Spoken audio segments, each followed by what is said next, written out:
Welcome back to my another mini blog. তো আজকে আমার বোনের বার্থডে ছিল, তো সেই জন্য মা পায়েস বানিয়ে দিয়েছিল, তো সেটাই ওকে দিতে গেছিলাম।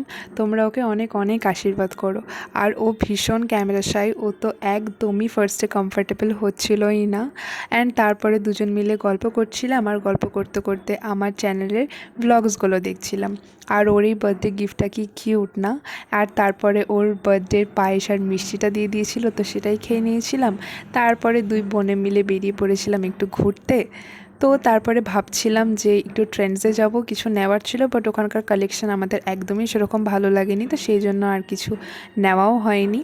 তারপরে ওখান থেকে চলে যাই স্মার্ট পয়েন্টে, আমাদের কিছু চিপস চকলেট এগুলো নেওয়ার ছিল। আর ঘুরতে ঘুরতে খুব গরম লেগে গেছিলো, তো সেই জন্য পেপার বোটের একটা জুসও নিয়ে নিই। তারপর চলে যাই আমি আইব্রোজ করাতে। এদিকে আমার আইব্রো ডান, তারপরে আমি চলে আসি বাড়ি। So that is for today. আজকের ব্লগটা এই অবধি। কেমন লাগলো জানিও। বাই।